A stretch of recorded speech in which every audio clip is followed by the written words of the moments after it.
G'day, in this video we're going to continue looking at two-dimensional problems involving vectors. However, when we start to draw up our diagrams today, we will notice that the triangles that we're working with are not going to be right angled, meaning that sine rule and cos rule are going to need to be employed. So in this video, we're going to continue finishing off dot points 1.2.1, 2, and 3, still focused on motion in a plane, and being able to use vector diagrams to represent that motion and then solve using trigonometry to be able to then calculate for resultant vectors.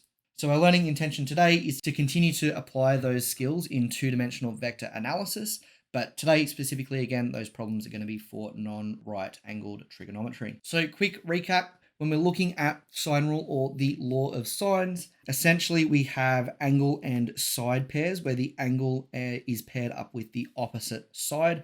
So here we have the A pair or the B pair or the C pair. Doesn't really matter. Just keep in mind too, we use capital letters to denote angles, lowercase letters to denote the sides. There is a relationship between any of those angle side pairs, and that is the sine of the angle divided by the opposite side length is equal to the sine of another angle divided by its opposite length. So sine A over A equals sine B over B. Technically as well, sine C over C is equal to, but you only need two sets of pairs out of the triangle to be able to solve for the sine rule. The other rule that we can be using is cos rule. Essentially here you need one angle side pair similar to sine rule, but instead of needing another angle side pair here, instead we just use the other two side lengths of the triangle. So in this case, c squared is equal to a squared plus b squared minus 2ab times cos c. There isn't too much extra that's being offered in terms of theory for this video.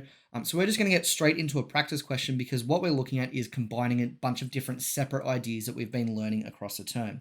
In this question, we have a paddle boarder that's moving forwards at a bearing of 60 degrees and at 1.5 meters per second. However, the ocean current is also moving the board 0.75 meters per second at a bearing of north 13 degrees west. We're being asked to find the velocity of the board as it moves across the water. In this case, what we have is two velocities that we need to combine together.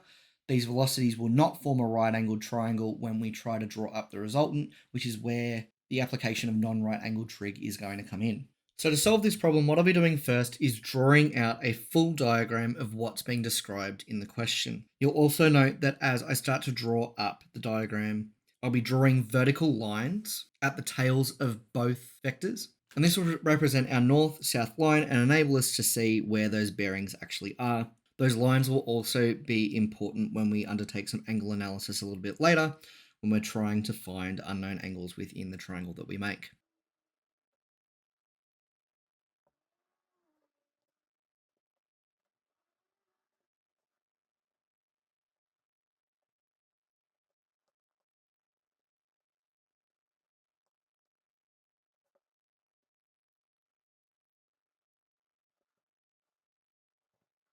So currently our resultant is unknown. To be able to calculate for it, we're either going to be needing to use sine rule or cos rule.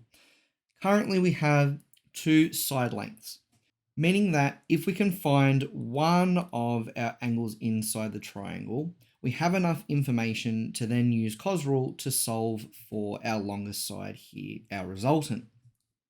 So this is a strategy that we want to try and undertake first. If we were to use sine rule, we would need two of those angles, and that's going to require a little bit of extra work. Now, upon first inspection, the most reasonable angle to try and solve for seems to be this one.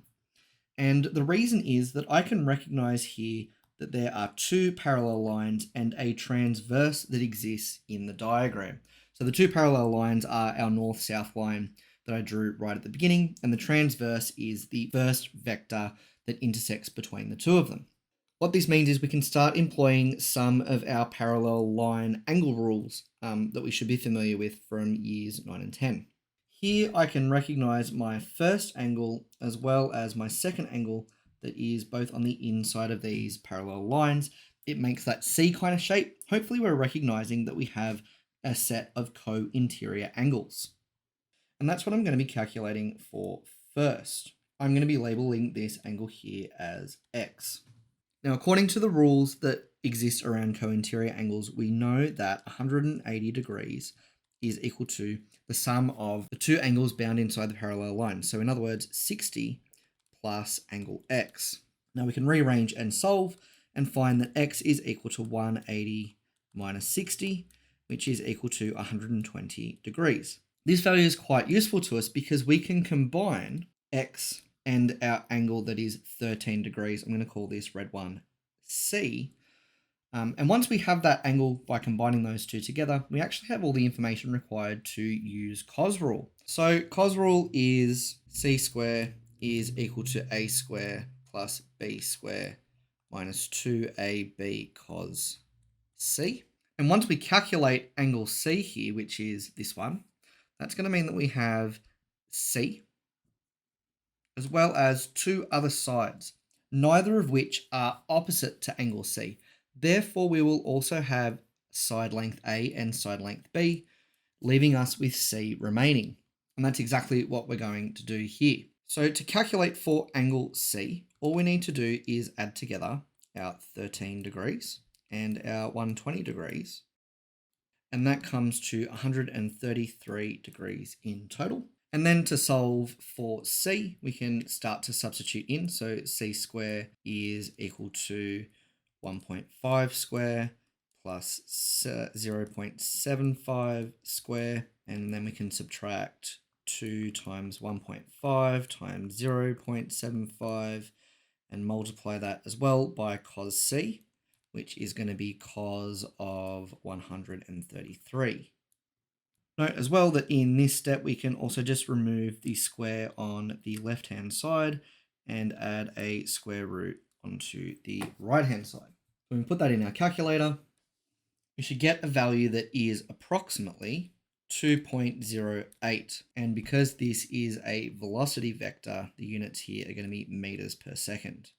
Now to finalize an answer, we still need our bearing.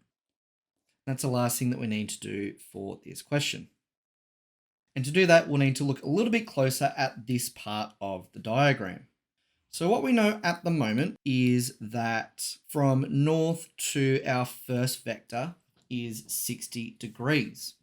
However, we want to know the angle from north to our resultant vector, which means that that value is going to be slightly smaller than 60 degrees and will actually just be 60 degrees minus this angle here in the triangle. So based on our lettering that we had before, I might just update the labeling that we did. We said that the first vector was A and the second vector was B. So what we're going to have to find is angle B in here and subtract it away from 60, and that'll end up giving us our bearing for the resultant. And in order to do that, we will need to employ sine rule. So we know that, so according to sine rule, sine B over B is equal to sine C over C.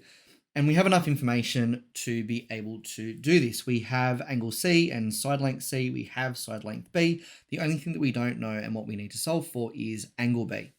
So to do that, we can just rearrange our equation. So that sine B is equal to sine C over C times side length B. And then to solve for B, we just need to apply inverse sine to the other side. So that'll be sine inverse of everything that was on the right-hand side.